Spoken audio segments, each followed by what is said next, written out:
السلام عليكم ورحمة الله وبركاته. إن الحمد لله نحمده ونستعينه ونستغفره ونعوذ بالله من شرور أنفسنا ومن سيئات أعمالنا. من يهده الله فلا مضل له ومن يضلل فلا هادي له.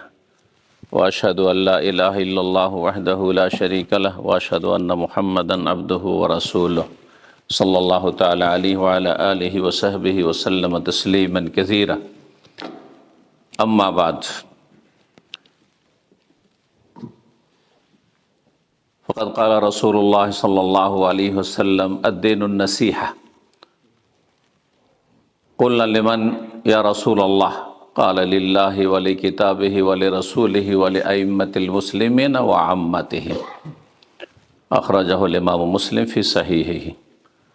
সম্মানিত এই মসজিদুত তাওহীদের মুসল্লিগণ এবং তার সাথে বিভিন্ন স্থান থেকে আগত আমাদের ভাই এবং বোন সকল, যারা আজকের এই গুরুত্বপূর্ণ দ্বীনি মজলিসে উপস্থিত হয়ে দ্বীন সম্পর্কে কিছু জানার সৎ নিয়ত নিয়ে এসেছেন, যাতে করে আল্লাহ রাব্বুল আলামিন আমাদেরকে এই ফরজটি আদায় করার তৌফিক দান করেন এবং ইলমের ফরজের পরে আমলের ফরজ আদায়ের তৌফিক দান করেন এবং সেদিকে মানব জাতিকে আহ্বান করার, দাওয়াত দেওয়ার তৌফিক দান করেন। এটি হচ্ছে আসল নিয়ত ইলম শিখার। আমাদের সমাজে শুধু বলা হয় যে অশেষ নেকির আশায় আসবেন। এতে হয় কি, আসল লক্ষ্য উদ্দেশ্য মানুষের হারিয়ে যায়। একটি দ্বীনি মজলিসে কেন এসেছেন? শুধু নেকির জন্য এসেছেন। তার মানে এখানে যা ফরজ আদায় করেছেন ইলম শিখার, আর সেই বিশুদ্ধ ইলম মোতাবেক আমল করার, এবং তারপর আর একটি ফরজে আইন অথবা ফরজে কিফায়া বিভিন্ন স্তরে দাওয়া ইলাল্লাহ। এটি হচ্ছে আসল নিয়ত, দ্বীনের জ্ঞান অর্জন করার এবং দ্বীনি মজলিসে বসার। আর তার সাথে যে ফজিলতগুলো রয়েছে দ্বীনি মজলিসে বসার এবং দ্বীনি মজলিসে আসার, কদমে কদমে যেসব ফজিলতগুলি রয়েছে, এগুলি তো আছেই অতিরিক্ত। এই জন্য প্রথমখানে আমরা আমাদের নিয়তটাকে সহি শুদ্ধ করে নেব, প্রশস্ত করে নেব, এবং যেটি আসলে মুখ্য উদ্দেশ্য সেটা যেন আমাদের সামনে থাকে। আর তারপরে আমরা আমাদের আলোচনায় আসছি। যেমনটা শুনেছেন যে আজকের বিষয়বস্তু রাসূলুল্লাহ সাল্লাল্লাহু আলাইহি সাল্লামের একটি গুরুত্বপূর্ণ হাদিসের প্রথম অংশ, আদ-দীন আন-নাসিহা। আদ-দীন মানে দ্বীন ইসলাম, কারণ আল্লাহর কাছে একমাত্র দ্বীন হচ্ছে ইন্নাদ-দীন ইনদাল্লাহি আল-ইসলাম। তো দ্বীনে ইসলাম যে আল্লাহর মনোনীত দ্বীন, সমস্ত মানব জাতির জন্য, সমস্ত আম্বিয়া রসুলগণ এবং তাদের উম্মতের দ্বীন ছিল দ্বীন ইসলাম, এবং সেটা কিয়ামত পর্যন্ত থাকবে। আল্লাহর জমিন যতদিন রয়েছে, দুনিয়া যতদিন রয়েছে, ততদিন পর্যন্ত দ্বীন ইসলাম থাকবে। সেটা আমাদের মাধ্যমে হোক অথবা অন্যদের মাধ্যমে হোক, তাতে যদি আমরা অংশ নিতে পারি তো আমরা সফল। আমরা সফল, আমাদের সফলতা, আমরা ধন্য। আর যদি অংশ না নিতে পারি তো আমরা হতভাগা। কিন্তু আল্লাহর দ্বীন আল্লাহর জমিনে থাকবে, ইম্মা বেকা অবে গায়রিকা, হয় আপনার মাধ্যমে, আমার মাধ্যমে, আমাদের মাধ্যমে, অথবা অন্যের মাধ্যমে। ওয়াইন তাতাওয়াল্লাউ ইস্তাবদিল কওমান গায়রাকুম সুম্মা লা ইয়াকুনু আমসালাকুম। তোমরা যদি ফিরে যাও, জন্মসূত্রে যারা মুসলিম, পরম্পরা চলে আসো যুগ যুগ ধরে মুসলিম, শত শত বছর ধরে, তোমরা ফিরে গেলে কি হবে? ইস্তাবদিল কওমান গায়রাকুম, তোমাদের ছাড়া অন্য জাতিকে আল্লাহ নিয়ে আসবেন তোমাদের জায়গায়। সুম্মা লা ইয়াকুনু আমসা, তোমাদের মতো অবাঞ্ছিত হবে না, অযোগ্য হবে না। আল্লাহর দ্বীন আল্লাহর জমিনে কায়েম থাকবে, আছে, ছিল, থাকবে। জি, আল্লাহ রাব্বুল আলামিন এই দ্বীনের খাদেম হিসেবে আমাদেরকে যেন কবুল করেন, এই দ্বীনের জ্ঞান অর্জনকারী হিসাবে যেন কবুল করেন, এই দ্বীনের প্রতি আমলকারী হিসাবে যেন কবুল করেন, এই দ্বীনের দিকে আহ্বানকারী হিসাবে আল্লাহ যেন কবুল করেন। আর দ্বীন ও নাসিহা, দ্বীনে ইসলাম হচ্ছে নাসিহার নাম। নাসিহা শব্দটির আমরা তাৎপর্য আলোচনা করব। নাসিহা মানে আমরা আমাদের বাংলা ভাষায় শাব্দিক অর্থে আমরা আসলে প্রয়োগ করি না, ব্যবহারিত অর্থে, যেই অর্থে ব্যবহার হয়ে থাকে সাধারণত। কিছু কিছু শব্দ রয়েছে তার শাব্দিক অর্থ আলাদা, পারিভাষিক অর্থ আলাদা, কিন্তু সেটা ব্যবহার হয়, যেটাকে বলা হয় ইতলাকাত। জি, ইতলাক আলা কাজা, এই অর্থে প্রয়োগ হয়ে থাকে। তো নসিহা শব্দটি আমরা উপদেশের অর্থে ব্যবহার করি, তাই না? একটু নসিহত করুন, তার মানে একটু উপদেশ দেন। কিন্তু আসলে কি আরবি ভাষায় নসিহা মানে উপদেশ? উপদেশ হচ্ছে মাওয়েজা, না হয় ওয়াজ, যেটাকে ওয়াজ বলেন। আমাদের দেশের বক্তব্যকে কি বলা হয়? ওয়াজ বলা হয়। সেটা যদি আবার সুর করে হয় তাহলে, তাই না, আমাদের সমাজে, তাহলে সেটা ওয়াজ হয়। আর আমাদের মতো হলে এটা ওয়াজ হলো না, এই তো কথা বলছে। আমার আলোচনা 2007-08 দিকে যখন সিলেটে পৌঁছে, আমাদের এক সিলেটি ভাই চৌধুরী দাম্মামে থাকে, সে বলছে আমার মা খালাদেরকে নিয়ে গিয়ে যখন বক্তব্য শোনালাম, অডিওর যুগ তখন ছিল, তারও আগে, 2005-এর আগে, ওই সময়টি। তো বলছে যে প্রথম গিয়ে বলেছে আমি কিছু ওয়াজ নিয়ে এসেছি, গুরুত্বপূর্ণ ওয়াজের ক্যাসেট নিয়ে এসেছি।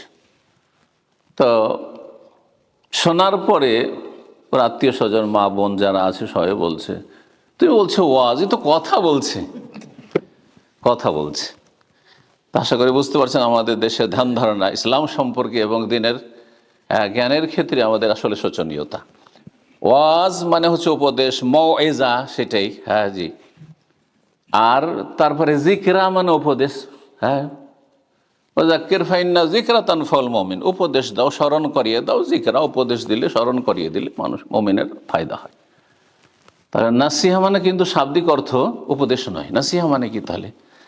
নাসিহা মানে হচ্ছে কোনো খাঁটি বস্তু, নির্ভেজাল বস্তু, যাতে কোনো ভেজাল নেই, একেবারে ভেজাল মুক্ত। এই জন্য আরবি ভাষায় আসালুন নাসিহুন, খাঁটি মধু। আজকাল মধুকে দুই ভাগ ভাগ করছেন না, খাঁটি মধু আর ভেজালযুক্ত মধু, তাই না? দুধ, দুধও দুই রকম। হ্যাঁ, খাঁটি দুধ আর পানি মিশানো দুধ। তো লাবানুন নাসিহুন বা আসালুন নাসিহুন মানে হচ্ছে খাঁটি মধু, খাঁটি দুধ। তাহলে খালেসের অর্থে, খালেস নির্ভেজাল। তাহলে আদ-দীনুন নাসিহা, দিন হচ্ছে খুলুসিয়াতের নাম, তাই না? তাহলে এই নসিহার যে প্রয়োগ, নসিহা মানে উপদেশের ক্ষেত্রে যে প্রয়োগ করে থাকি, নসিহত করেন একটু বা নসিহা করুন, কেন? কারণ যেই ব্যক্তি নসিহা করছে, উপদেশ দানকারী, নাসিহ, যাকে উপদেশ দিচ্ছে, মানসুহ, তার ক্ষেত্রে, তার অন্তরে খুলুসিয়াত থাকবে। খুলুসিয়াত, দুনিয়ার স্বার্থমুক্ত। এই নয় যে আপনার সংশোধন করতে গিয়ে আক্রোশ মেটানো, হ্যাঁ, রাগ মেটানো, অথবা নিজের স্বার্থ হাসিল করা, বরং আপনার কল্যাণ কামনায় আমি খুলুসিয়াত রাখি, আমি নিষ্ঠার সাথে, আন্তরিকতার সাথে আপনার কল্যাণ কামনা করি। তো নসিহার এই জন্য শাব্দিক অর্থ যদি করতে হয় বাংলায়, অনেক আরবি ভাষা আছে এত ব্যাপক অর্থ রাখে যে একটি শব্দ দিয়ে অন্য ভাষায় সেটাকে ব্যক্ত করা যায় না। যেমন ফালাহ শব্দটি অত্যন্ত ব্যাপক অর্থপূর্ণ। একটা শব্দ দিয়ে আরবি বাংলায় আপনি তার ভাব প্রকাশ করতে পারবেন না, তখন ব্যাখ্যার প্রয়োজন রয়েছে। ঠিক ওই রকমই নাসিহা শব্দটি। কিন্তু সবচেয়ে ভালো শব্দটি যেটি আমরা চিন্তা করে দেখেছি, উর্দুরা বলে খের খাহি। খের মানে ভালো, আর খাহি মানে চাওয়া, ভালো চাওয়া। তাহলে এটা হচ্ছে শুভ আকাঙ্ক্ষা, কল্যাণ কামনা, শুভ আকাঙ্ক্ষী হওয়া। আর দিনুন নাসিহা, দিনে ইসলাম হচ্ছে শুভ আকাঙ্ক্ষী, শুভাকাঙ্ক্ষী হওয়ার নাম। দিন ইসলাম পুরোটাই হচ্ছে যে কোনো মানুষের জন্য, এমনকি মানুষের রবের জন্য কি কামনা করা? শুভাকাঙ্ক্ষা করা, কল্যাণ কামনা করা, ভালো চাওয়া, সহজ ভাষায়। তাহলে দিনুন নাসিহা মানে হচ্ছে দিন ইসলামের পুরোটাই হচ্ছে কি শুভ আকাঙ্ক্ষী হওয়া, কল্যাণ কামনা করা, ভালাই চাওয়া। আপনি ভালো চাইবেন। রাসূলুল্লাহ সাল্লাল্লাহু আলাইহি ওয়াসাল্লাম এই কথাটি বললেন। এই যে নাসিহা শব্দটি সম্পর্কে আরো বলি, কত গুরুত্বপূর্ণ এই বিষয়টি। নাসিহা যে কোরআনে কারীমের কয়েকটি সূরায় 10টির বেশি জায়গায় এই শব্দটি বিভিন্ন শব্দে আল্লাহ রাব্বুল আলামিন বর্ণনা করেছেন। কোনো জায়গায় নুসহি, কোনো জায়গায় ওয়ানসাহু, হ্যাঁ ওয়ানাসাহতু, জি নাসিহুন আমিন, ওয়ানা লাকুম নাসিহুন আমিন। সূরা আরাফে কয়েক জায়গায় রয়েছে, সূরা হুদে রয়েছে, সূরা কাসাসে রয়েছে, আরও বিভিন্ন জায়গায় রয়েছে, সূরা ইউসুফে রয়েছে, নাসিহিন, বিভিন্ন শব্দ দিয়ে রয়েছে। আম্বিয়া রসুলগণের মধ্যে বিশেষ করে নূহ আলাইহিস সালাম, হুদ আলাইহিস সালাম, সালেহ আলাইহিস সালাম, শোয়াইব আলাইহিস সালাম, এই সমস্ত নবীদের দাওয়াতের ক্ষেত্রে এই শব্দটি কোরআনে কারিমে বর্ণিত হয়েছে।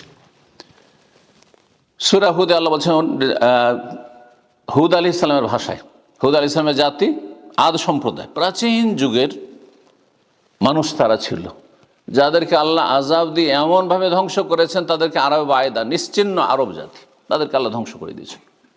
তাদের পাপের কারণে, তাদের চরম অন্যায়ের কারণে, কুফরি কারণে, অবাধ্যতার কারণে।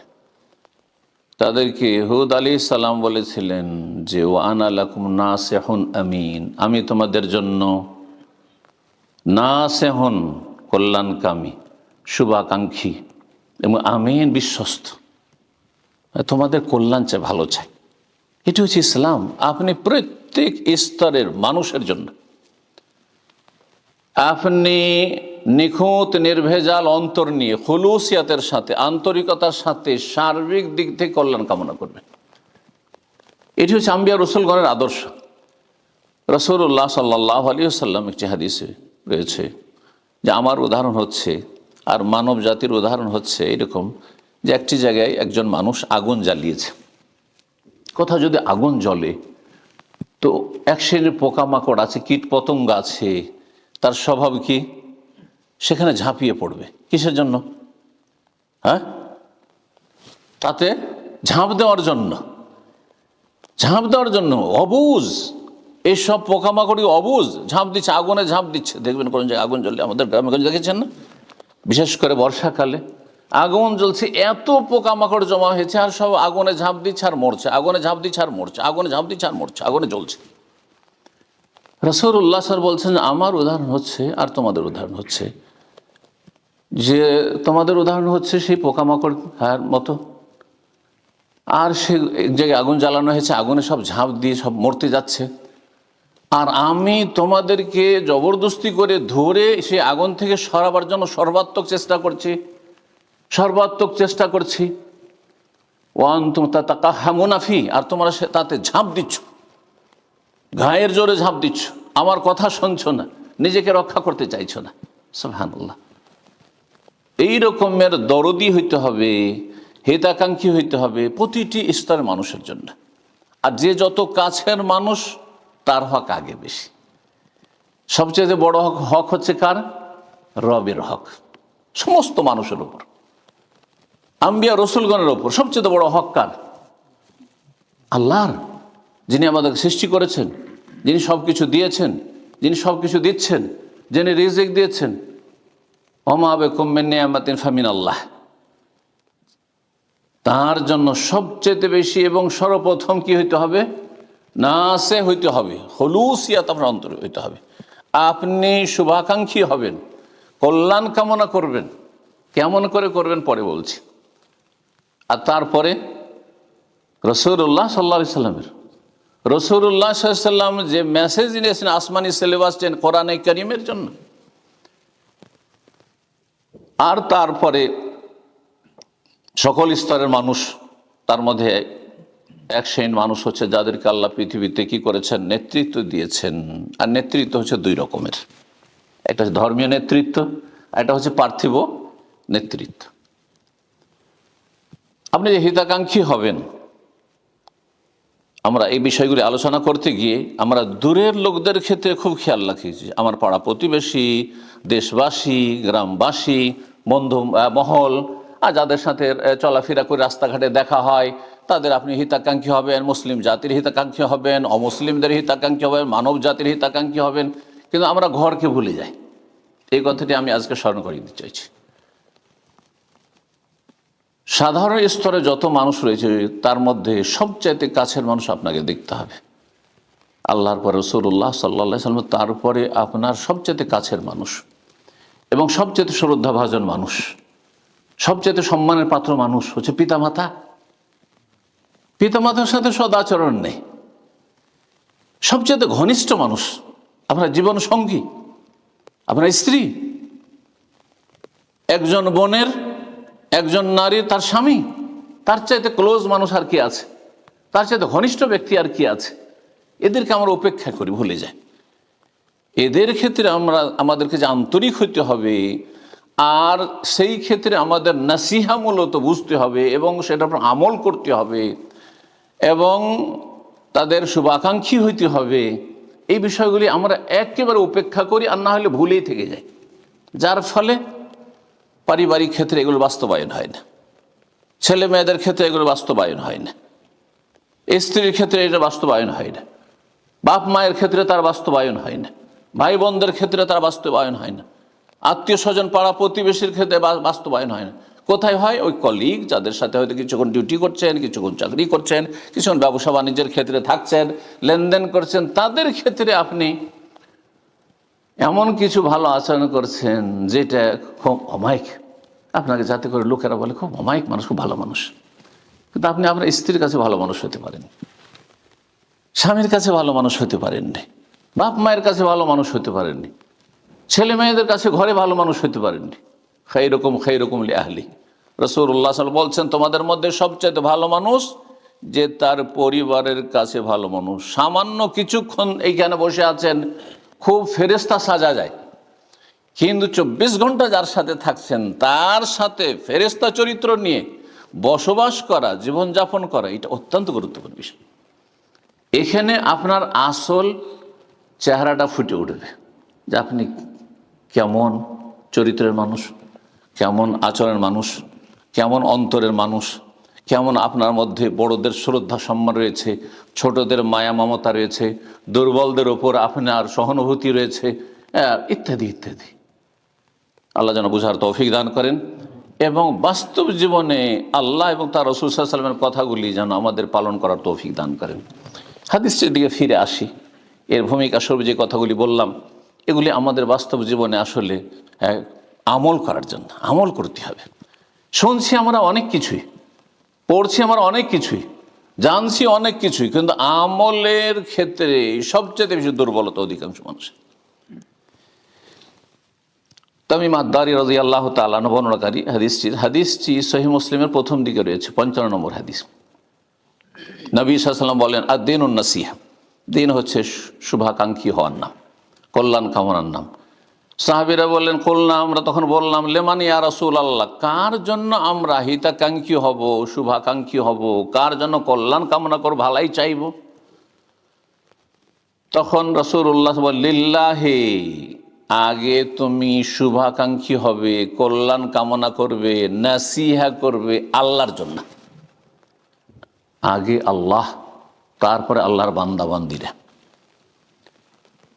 লিল্লাহি, 2 নম্বরে বলছেন, ওয়ালি কিতাবেহি, তার কিতাব, আসমানি সিলেবাস, যেটা মানব জাতির জন্য বরকতময় এবং সার্বিক দিক থেকে কল্যাণময়। কিতাবুন আনজালনাহু মুবারাক, এমন কিতাব যা আল্লাহ স্বয়ং নাজিল করেছেন মানব জাতির কল্যাণের জন্য। মুবারাক, যেটা শুরু থেকে শেষ পর্যন্ত বরকত আর বরকত। আল্লাহ বলছেন, লিয়াদাব্বারু আয়াতিহি, যাতে করে এই কোরআন কারীম নিয়ে গভীরভাবে চিন্তা করে দেখেন। কোরআন কারীমের শুধু তর্জমা পড়া নয়, আর শুধু তাজবিদ শুদ্ধ করা নয়, আর শুধু শাব্দিক দিক থেকে সংরক্ষণ হারে মুখস্থ হেফজ করা নয়, এগুলি করতে হবে, কিন্তু এগুলি থেকে অনেক এগিয়ে যাওয়ার চেষ্টা করতে হবে।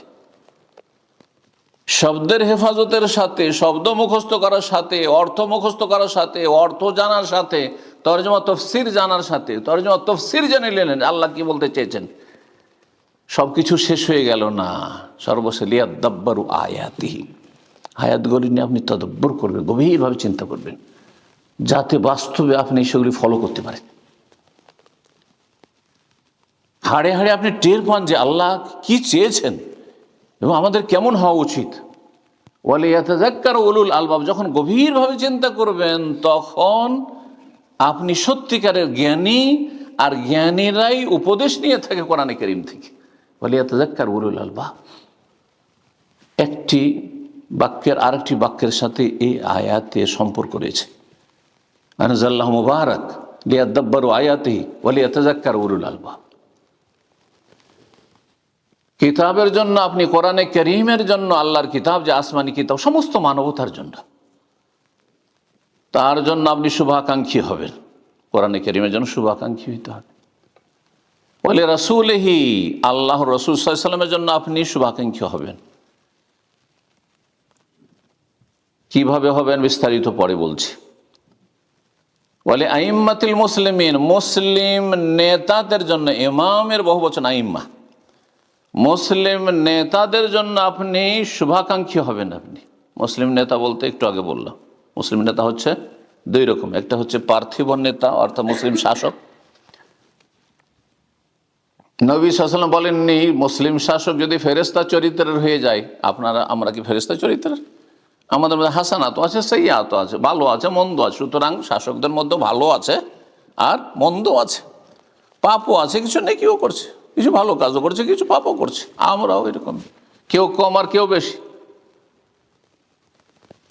আল্লাহ যেন আমাদের হেফাজত করেন এবং গুনাহমুক্ত থাকার তৌফিক দান করেন। আর ভুল হয়ে গেলে, গুনাহ হলে আল্লাহ যেন দ্রুত ফিরে এসে তওবা করে সংশোধন করার তৌফিক দান করেন। মুসলিম শাসক আর আইম্মাতুল মুসলিমিন, আর এক সেই আইম্মা হচ্ছেন উলামাউল মুসলিমিন। এই জন্য বড় বড় ওলামাদেরকে কি বলা হচ্ছে? ইমাম বলা হচ্ছে। ইমাম আবু হানিফা, ইমাম শাফি, ইমাম মালিক, ইমাম আহমদ, ইমাম বুখারী, ইমাম মুসলিম বলছেন না, তারা তো ওলামা। কিন্তু কেন আইম্মা বলছেন? বড় বড় ওলামা কেন? সেজন্য বলে আইম্মাতুল মুসলিম, মুসলিম আইম্মা মানে ওলামায়ে কেরামদের জন্য আপনি হিতাকাঙ্ক্ষী হবেন, আপনি শুভাকাঙ্ক্ষী হবেন। আপনি কিভাবে হবেন? এই হাদিস নিয়ে যদি বিস্তারিত আলোচনা করা যায়, অনেক সময়ের প্রয়োজন, যদিও সংক্ষেপে হোক না কেন ইনশাআল্লাহ তাআলা আমি সেগুলি বলার চেষ্টা করব এই অল্প সময়। বলে আম্মাতহিম, এবং জনসাধারণ যারা মুসলিম জনসাধারণ, তাদের জন্য শুভাকাঙ্ক্ষী হবে। যে কোনো সাধারণ মানুষ, সাধারণ মানুষের মধ্যে যারা কাছের, তারা বেশি হক রাখে। আপনার ঘর আর তারপরে ঘরের আশেপাশে, পাড়ায়, মহল্লায়, এই হাইডে, এখানে, তারপরে দূরের যাদের সাথে সবসময় প্রতিদিন দেখা হচ্ছে, কারো সাথে প্রতিদিন নয়, সপ্তাহে দেখা হচ্ছে, কারো সাথে মাসে, বছরে, জীবনে একবার দেখা হয়েছে, যে কোনো স্তর মানুষ হোক না কেন। রাসূলুল্লাহ সাল্লাল্লাহু আলাইহি ওয়াসাল্লাম এতটুকু এই হাদিসে বলেছেন, এমন কি অমুসলিমদের জন্য হিতাকাঙ্ক্ষী হইতে হবে। এই জন্যই তাদেরকে জাহান্নামের রাস্তা থেকে জান্নাতের রাস্তা লাগাইতে হবে, তাদের হিতাকাঙ্ক্ষী হইতে হবে। এই ছিল হাদিস। এখন আমরা কিভাবে, কয়টি বিষয় আসলো তাহলে হাদিসে? কয়টি বিষয় আসলো? 5টি। লিল্লাহি ওয়া রাসূলিহি ওয়া কিতাবিহি ওয়া আইম্মাতিল মুসলিমিন ওয়া আম্মাতিহিম, 5টি বিষয় আসলো না? কেমন করে? প্রথম, 1 নম্বর, আল্লাহর শুভাকাঙ্ক্ষী হবেন। খুব সহজ ভাষায় যদি খুব সংক্ষেপে আলোচনা করতে হয়, আল্লাহর যথাযথ হক আদায়ের মাধ্যমে আল্লাহর হক আদায় করে। যে যত বেশি সুন্দর করে আল্লাহর হক আদায় করে, সে তত বেশি আল্লাহর শুভাকাঙ্ক্ষী। আর আল্লাহর হক হচ্ছে, মুআয বিন জাবাল রাদিয়াল্লাহু তাআলা সহিহ বুখারী মুসলিম হাদিসে রয়েছে, হকুল্লাহে আলা ইবাদ আন ইয়াবুদুহু ওয়া লা ইউশরিকু বিহি, সে আল্লাহর ইবাদত করবে, আল্লাহর সাথে কোনো কিছুকে শরীক করবে না, অংশীদার করবে না। সমস্ত শিরক থেকে মুক্ত হবেন, বড় শিরক ছোট শিরক থেকে মুক্ত হবেন। আল্লাহর ইবাদত করবেন মানে আল্লাহর আদেশ নিষেধ, কথা কাজের ক্ষেত্রে যা আল্লাহ পছন্দ করেন তা আপনি করবেন, যা আল্লাহ পছন্দ করেন না, যাতে আল্লাহ রাব্বুল আলামিন অসন্তুষ্ট হন, সেগুলি থেকে বেঁচে থাকবেন আপনি। ব্যাপক অর্থ। আল্লাহর হক আদায় করার মাধ্যমে। তাহলে এক একটি করে বিষয় একটু বিস্তারিত আলোচনা করি। ওলামায়ে কেরামগণ এই কথাগুলি আল্লাহর হক আদায় সম্পর্কে বা আল্লাহর জন্য নাসিহা সম্পর্কে, কেমন করে আল্লাহর জন্য নাসিহা করবেন, বিস্তারিত আলোচনা করেছেন। তার মধ্যে ইমাম নওয়াবী রাহিমাহুল্লাহর কথাগুলি এখানে তুলে ধরি। তিনি সহিহ মুসলিমের যে ভাষ্য লিখেছেন, খুব প্রসিদ্ধ ভাষ্য তার সারহা, তাতে এই কথাগুলি তিনি উল্লেখ করেন। আম্মান নাসিহাতুলিল্লাহ তাআলা, মহান আল্লাহর জন্য নাসিহা মানে শুভাকাঙ্ক্ষী হওয়া, সেটা হচ্ছে মুনসারিফুন আল ইমান বিহি, আল্লাহর প্রতি ইমান নিয়ে আসবেন। আপনি কাফের হবেন না, নাস্তিক হবেন না, সেকুলার হবেন না, মুশরিক হবেন না আপনি, জি মুনাফিক হবেন না আপনি। ওয়ানাফিউশ শরীক আনহু, আল্লাহর সাথে কোনো রকমের শরীক যেন না থাকে আপনার আকীদায়, বিশ্বাসে অথবা কথায় কাজে। ওয়াতারকুল ইলহাদি ফি সিফাতিহি, আল্লাহর গুণাবলীতে কোনো বক্রপথ নেবেন না, সেটা অস্বীকার করে নয়, হ্যাঁ, আর নিষ্ক্রিয় করে নয়, আর তার অপব্যাখ্যা করে নয়। আল্লাহর হাত নাই, কুদরতি হাত, তাহলে আল্লাহর হিতাকাঙ্ক্ষী না, আপনি নাসিহা করলেন না, আল্লাহর সাথে বদ আচরণ করলেন আপনি। ওয়াসফি সিফাতিল কামাল ওয়াল জামাল কুল্লিহা, আল্লাহ রাব্বুল আলামিনের সুন্দর সুন্দর যেগুলিতে আল্লাহ রাব্বুল আলামিনের কোনো ত্রুটি নেই, সেগুলি বর্ণনা করবেন। এই জন্য সুবহানাল্লাহ তাসবিহ করছি। আল্লাহ সমস্ত দোষ ত্রুটি থেকে মুক্ত, কিন্তু আল্লাহর কোনো সৃষ্টি দোষ ত্রুটি মুক্ত নয়। ওয়া তানজিহিহি সুবহানাহু ওয়া তাআলা জামিআন নাকাস, সমস্ত দুর্বলতা থেকে, ঘাটতি থেকে, ত্রুটি থেকে আল্লাহ রাব্বুল আলামিনের পবিত্রতা ঘোষণা করবেন। ওয়াল কিয়াম বিতাআতিহি, আল্লাহর আনুগত্য করবেন। আল্লাহর আনুগত্য করা কাকে বলা হয়? আনুগত্য করা মানে আল্লাহর আদেশ নিষেধ মেনে চলা। আনুগত্য তা এটি আল্লাহর জন্য রয়েছে, রসুলের জন্য রয়েছে, কিন্তু আনুগত্য মানে গোলামি নয়। এখানে এক শ্রেণীর বিদাতি মোল্লারা কানাকা হাইকোর্ট দেখায় আর হককে বাতিলের সাথে মিশিয়ে দিয়ে জাতিকে জাহান্নামের দিকে ঠেলে দেয়। যে আতিউল্লাহ ওয়া আতিউর রসুল, এক বক্তা বলছে যে আতিউল্লাহ ওয়া আতিউর রসুল মানে আল্লাহর গোলামি করা, রসুলের গোলামি করা। গোলামি শব্দটি উবুদিয়াতের অর্থ। আব্দুল্লাহ মানে আল্লাহর গোলাম, আর তাআতুল্লাহ বা মতিউল্লাহ, হ্যাঁ, বা মতিউর রহমান, এর মানে হচ্ছে আল্লাহর গোলামি। আল্লাহর যেহেতু উবুদিয়াত আছে, হক, সেই জন্য। কিন্তু রসুলের ক্ষেত্রে, হ্যাঁ, আতিউল্লাহ ওয়া আতিউর রসুল, রসুলের আনুগত্য করো। আনুগত্য মানে আদেশ নিষেধ মেনে চলা, মেনে চলা, সহজ ভাষায় হচ্ছে মেনে চলা। কিন্তু গোলামি মানে এমনভাবে ঝুঁকে যাওয়া যেটা আল্লাহ ছাড়া কারোর জন্য জায়েজ নয়। সেজদা করে দেওয়া, রুকু করা, তার কাছে অসহায় হয়ে চাওয়া, উদ্ধার কামনা করা, রোগের আরোগ্য কামনা করা, এগুলিকে রসুলের হক চলবে, রসুলের সাথে মোটেই চলবে না। তাহলে রসুলের ক্ষেত্রে গোলামি শব্দটি এটি শিরকি শব্দ, কারণ গোলামি মূলত উবুদিয়াত, আব্দুনের অর্থ। আবাদা ইয়াবুদ মানে ইবাদত করা, হ্যাঁ, আর গোলামি করা, বন্দেগি করা, এগুলি অর্থ। তাআতুন মানে গোলামি নয়। আল্লাহ হেদায়েত দান করুন এবং আমাদেরকে সরাসরি কোরআন হাদিস বোঝার চেষ্টা করতে হবে। এতটা অন্তত বোঝার চেষ্টা করতে হবে যাতে করে কানা কাহাইকোট না দেখে, যা ইচ্ছা তাই বলে চলে গেল, আর হ্যাঁ কথা ঠিক না ঠিক, আর হ্যাঁ হ্যাঁ করে দিলেন আপনি। না, এভাবে জাহান্নামে যেতে হবে।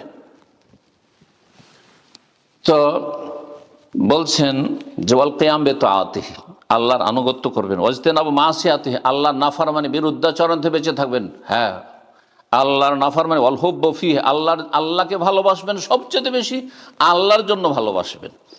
এবং শত্রুতা রাখবেন, যদি কারোর সাথে রাখতে হয় আল্লাহর জন্য শত্রুতা রাখতে হবে। দেখেন, শত্রুতা রাখা একটা জিনিস, শত্রুতা প্রকাশ করা আরেকটি জিনিস। এখানে বুঝতে গিয়ে অনেক বিভ্রান্তির শিকার হয়, যার ফলে মনে করে যে আল্লাহর দুশমনের সাথে তো শত্রুতা রাখতে হবে।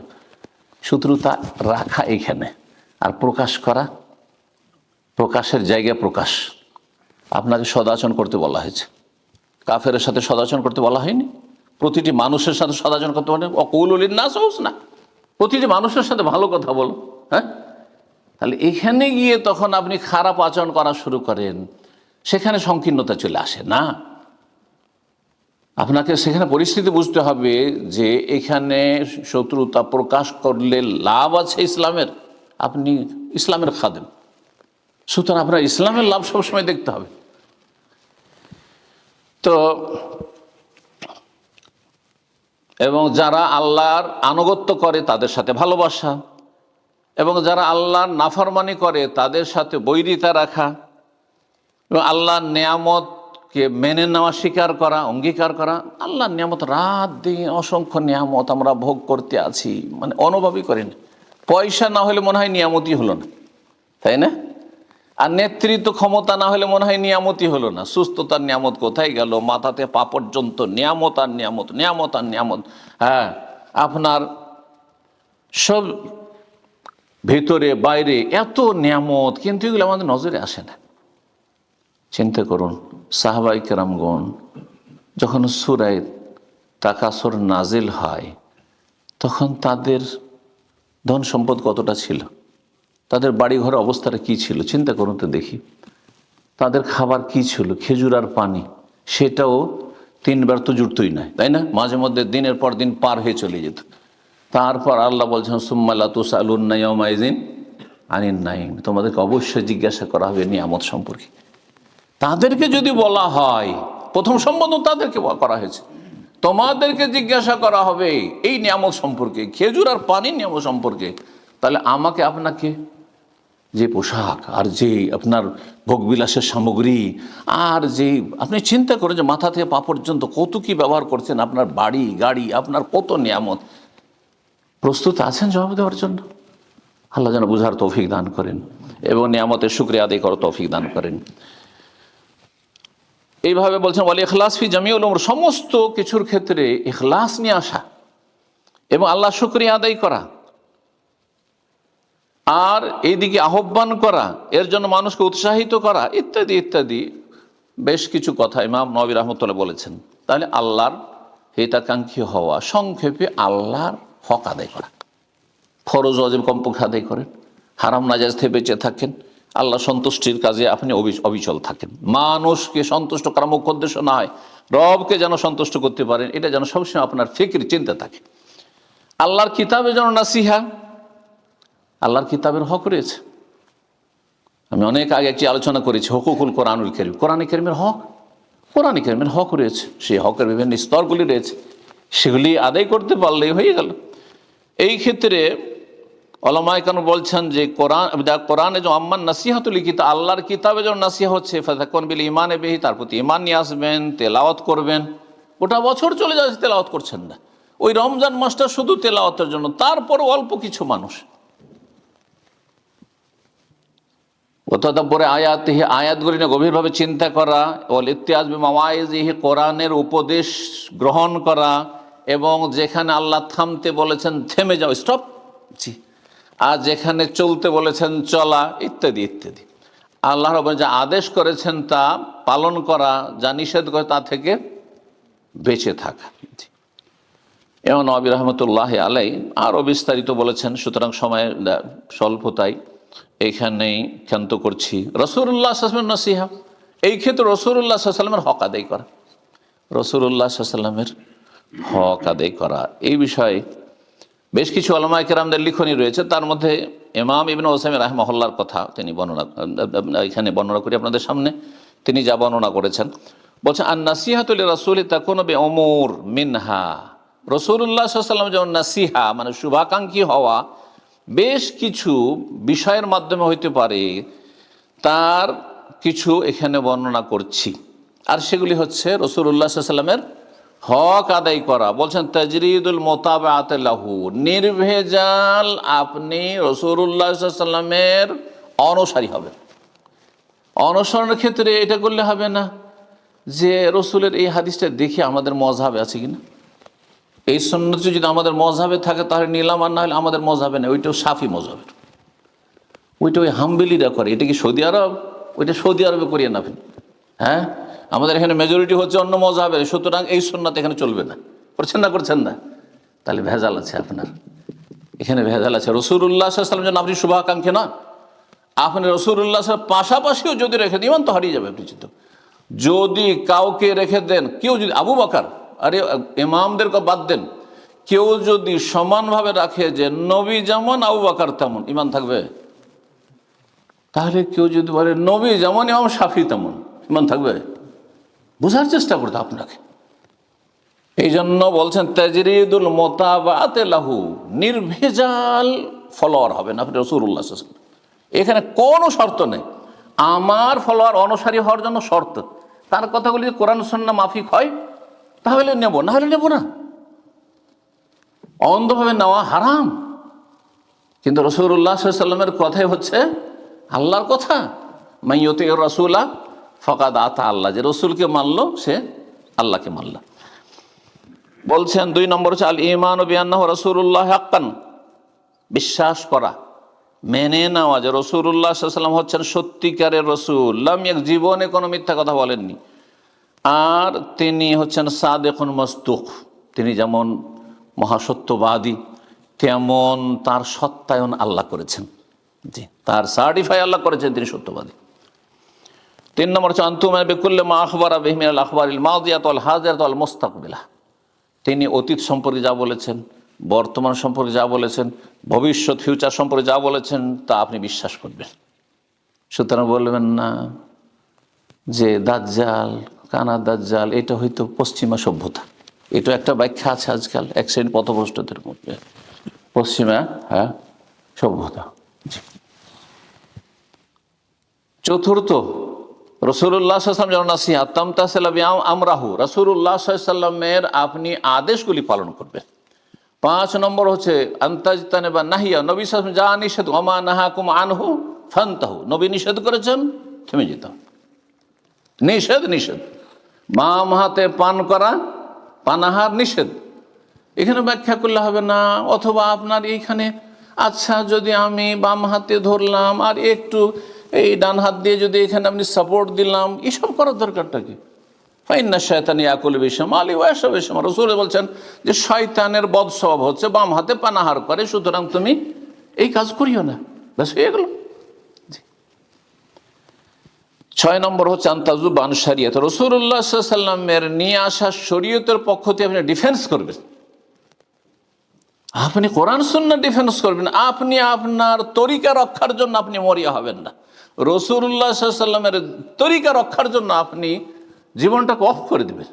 এটা হচ্ছে রাসূলুল্লাহ সাল্লাল্লাহু আলাইহি ওয়াসাল্লামের জন্য নসিহত।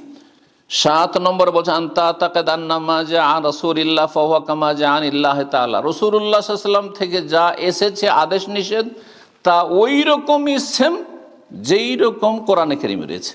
কোরআনের হুকুম আর হাদিসের হুকুমে কোনো পার্থক্য নেই।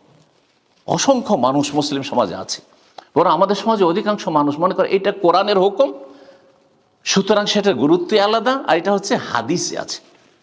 আমি এই ক্ষেত্রে উদাহরণ দিই। আচ্ছা বলুন তো, কোরআনে আছে ওয়ান তাজমাউ বাইনাল উখতাইন, 2 বোনকে একই টাইমে বিয়ে করে রাখতে পারবেন না।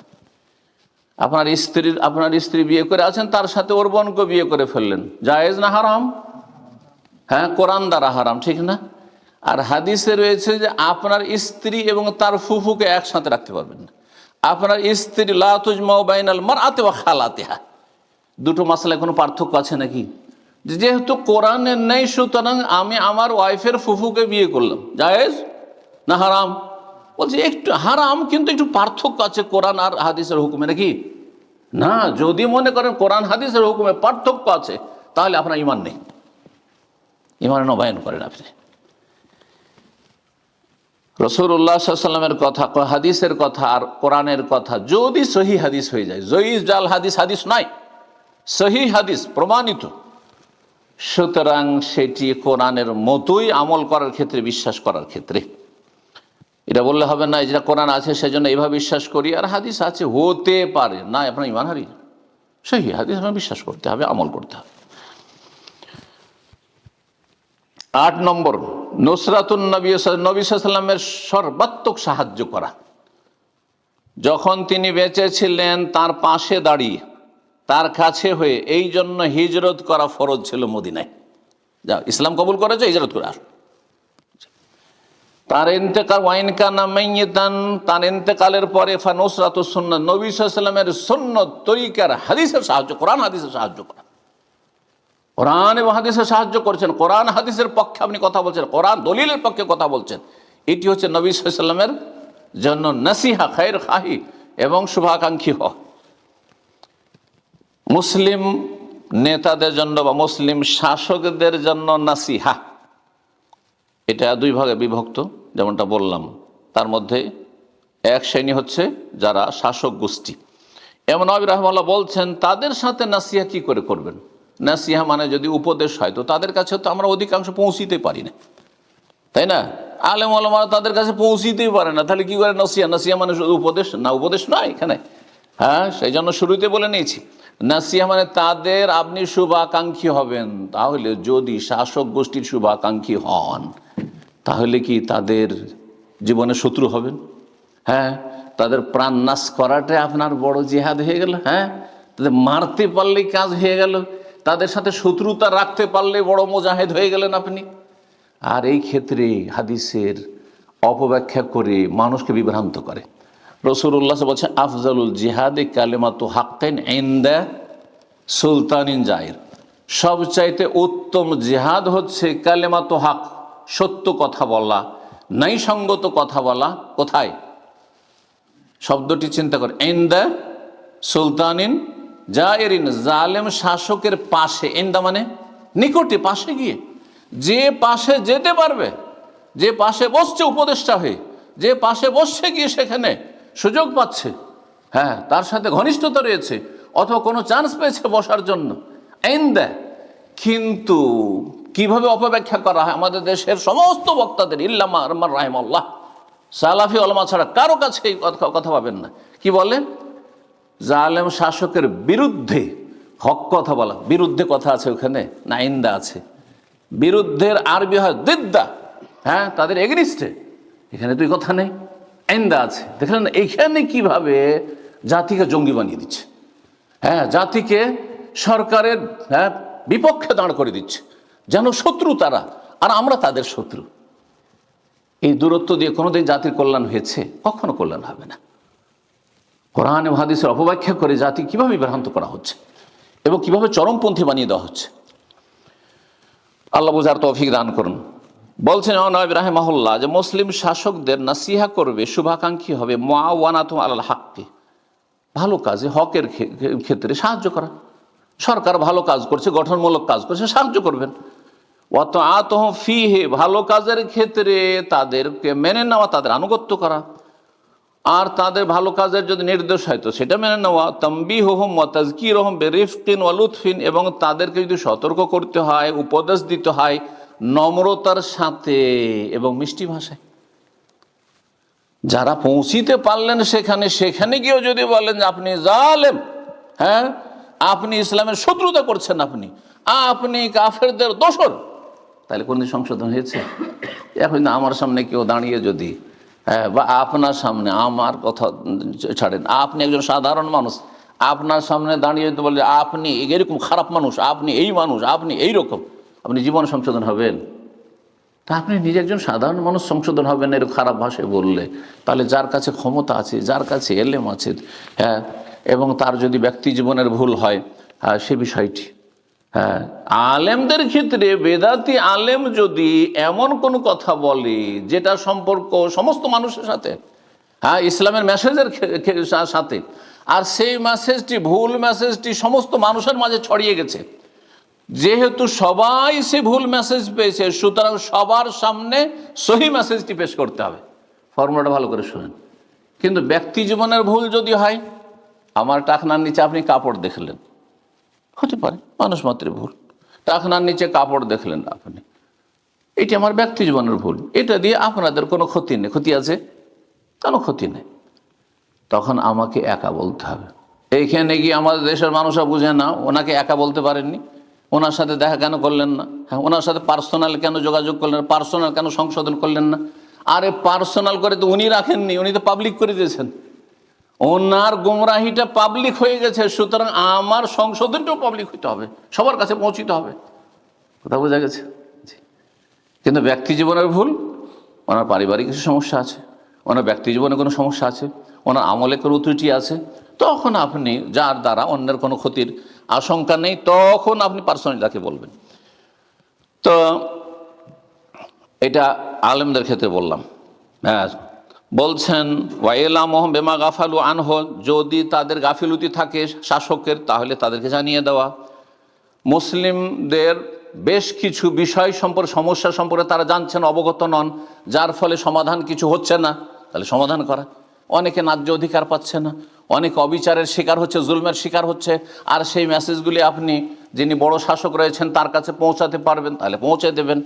ওয়া তারকুল খুরুজ আলাইহিম, তাদের বিরুদ্ধে, মুসলিম শাসকদের বিরুদ্ধে আপনি অস্ত্র নিয়ে বেরোবেন না, এতে কোনোদিন দেশে শান্তি নিরাপত্তা কায়েম হবে না। কে বলছেন? আমার কথা ইমাম নওয়াবী রাহিমাহুল্লাহ বলছেন।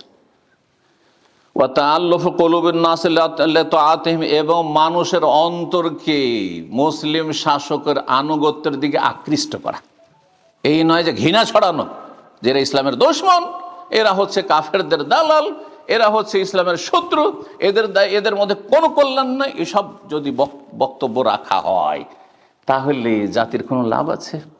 খাসেরা দুনিয়া ওয়াল আখিরা, ইহকালও কিছু করতে পারলেন না, আর পরকালেও কিছু লাভ করলেন না। ইসলাম এটা শেখায়নি। কি শিখিয়েছেন?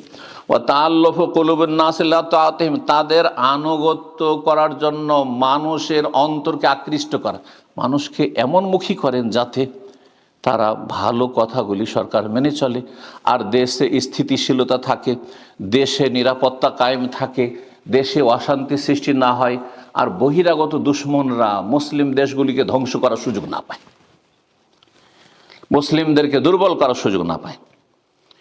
ইমাম খাত্তাবী রাহিমাহুল্লাহ বলছেন অমিনান নাসিহাতি লাহুম, তাদের হিতাকাঙ্ক্ষী হওয়ার অন্তর্ভুক্ত হচ্ছে আসসালাতু খালফাহু, তারা ইমামতি করলে তাদের ইমামতি নামাজ পড়া। আর বলছেন তারা যদি জিহাদ করেন, জিহাদে করা। ওয়া আদাউস সাদাকাতি ইলাইহিম, যদি সাদাকা তারা চায় আমানতের সাথে তারা বিতরণ করবে, সাদাকা যাকাত তাদের আদায় করে দেওয়া। ওয়া তারকুল খুরুজ বিসাইফি আলাইহিম, তরবারি নিয়ে, অস্ত্র নিয়ে তাদের বিরুদ্ধে না বের হওয়া, তাদের জুলম অত্যাচারের কারণে, তাদের বদ আচরণের কারণে। ওয়া আল্লাহ ইউগাররু বিসানাইল কাযিব আলাইহিম, তাদের চামচামি না করা, চাটুকারিতা না করা, এইটাও কিন্তু তাদের হিতাকাঙ্ক্ষী হওয়া।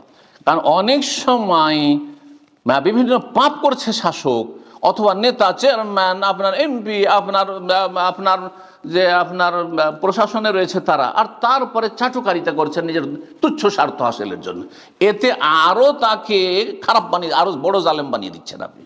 সুতরাং চাটুকারিতা করা চলবে না, যে এটা হচ্ছে তাদের হিতাকাঙ্ক্ষী হওয়া।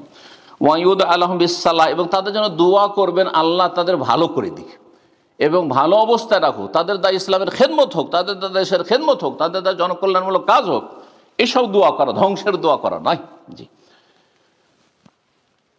আর দ্বিতীয় দিক হচ্ছে মুসলিম নেতাদের, তা হচ্ছে ওলামাউদ্দিন, দিনের ওলামা কেরাম। তাহলে ওলামায়ে দিন হইতে হবে, কোরআন সুন্নাহর আলেম হইতে হবে, বেদাতি আলেম হইলে হবে না, পেট পূজারি আলেম হবে না, ধর্ম ব্যবসায়ী আলেম হইলে হবে না। আপনি সবগুলি আলেম আলেম আলেম একাকার করে দিলেন।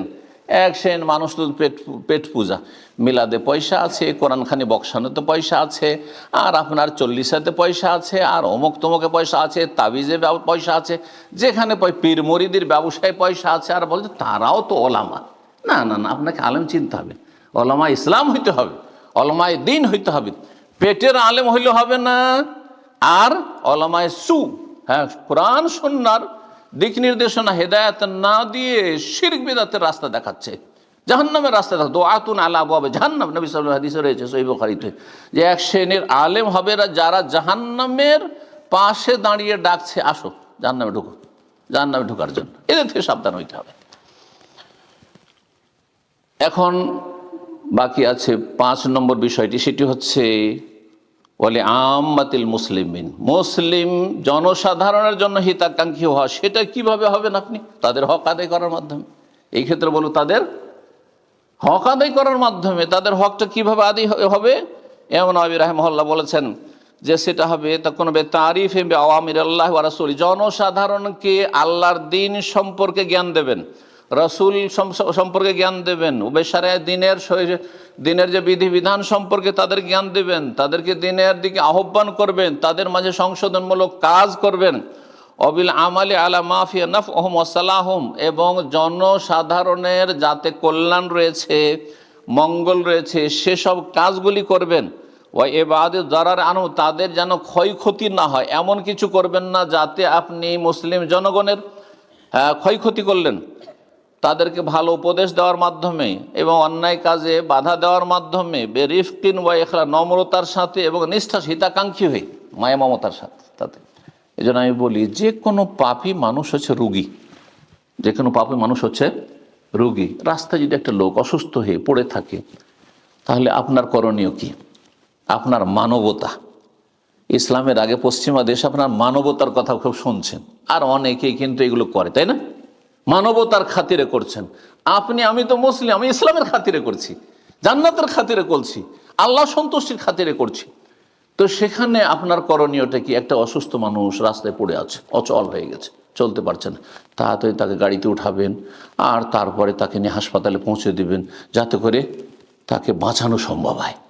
ঠিক ওই রকমই একজন মানুষ যে কোনো পাপ, শিরক বেদাতের পাপে থাক, অথবা আপনার বিভিন্ন সামাজিক অপরাধের পাপে থাক, বিভিন্ন পাপে জড়িয়ে আছে, বেনামাজি বেদিন হয়ে আছে, তার উপর মায়া মমতার সাথে নম্র আচরণের সাথে তার রোগ ভালো করার চেষ্টা করতে হবে। তার আত্মা রোগে আক্রান্ত, আর শরীরের রোগের চাইতে অনেক বেশি মারাত্মক রোগ হচ্ছে রুহের রোগ, আত্মার রোগ। সুতরাং আপনাকে মায়া মমতার সাথে, নম্রতার সাথে, নিষ্ঠার সাথে অন্যায় কাজে বাধা দিতে হবে। এই নয় অন্যায় কাজে বাধা দিয়ে এমন আচরণ করলেন, আপনি মুসলিম, নামাজ পড়েন না, কিসের মুসলিম আপনি? সংশোধনমূলক কাজ হয় না, আপনি মুসলিম, আরে দাঁড়িয়ে রাখেন না, চেনা যায় না আপনার, কিসের মুসলিম আপনি? চলবে না? চলবে না।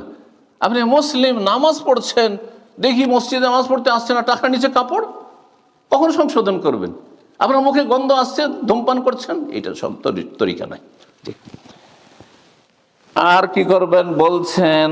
তাদের মায়া মমতা করবেন, তাদের ছোটদের কে আপনি ভালোবাসবেন, বড়দের সম্মান করবেন, এবং তাদেরকে উপদেশ দেওয়ার ক্ষেত্রে লক্ষ্য রাখবেন যে উপদেশটা কি এখন গ্রহণ করার সময়।